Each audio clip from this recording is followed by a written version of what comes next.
7 very powerful, very big countries, and great people, all friends of mine and friends of yours. And we're going to have some suggestions made. They want to see peace. They would like to see peace. Are you open to holding an election in your country? Yes, of course. We are open for election, yes.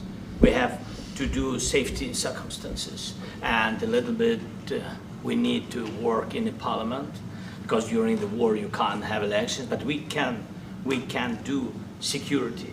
We need, maybe, how to say, we need a truth, yes, everywhere, in the battlefield, in the sky, and the sea, yeah, to make possible for people to do democratic, open, legal elections. So you say during the war you can't have elections. So let me just say 3.5 years from... Will there be severe consequences? Does that change because of I don't think you need a President Putin? ceasefire. You know, if you look at the 6 deals that I settled this year, they were all at war. I didn't do any ceasefires. And I know that it might be good to have, but I can also understand strategically why, well, you know, one country or the other wouldn't want it.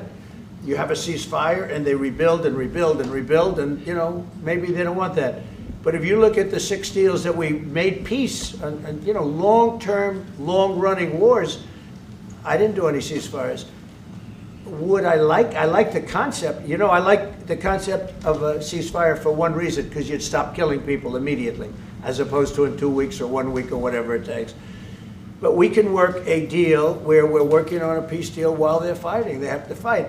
I wish they could stop. I'd like them to stop. But strategically, that could be a disadvantage for one side or the other. But all of these deals I made without even the mention of the words ceasefire. Like security guarantees, but stop short of pushing for their full membership. Yeah, well, we haven't done anything on that yet. If you look back and you go back long before President Putin, it was always a statement that they would never allow Ukraine into NATO. So that was a statement that was made, but we haven't discussed any of that yet. We're going to be discussing it today.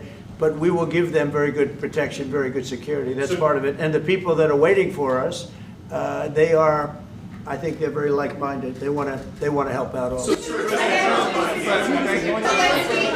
security guarantees do you need from President Trump to be able to make a deal? Is it American troops, intelligence, equipment? What is it?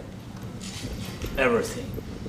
And really, it includes 2 parts. First, strong Ukrainian army. That's what I began to discuss with your colleagues. And it's a lot about weapon and then people and training missions and intelligence. And second, we will discuss with our partners. It depends on the big countries, on the United States, on a lot of our friends. And Mr. President, are you willing to commit American troops to that NATO-like? You've been involved with the peacekeeping in Ukraine since your first day in the administration. What would you say to the Ukrainian people right now who are suffering under the Russian attacks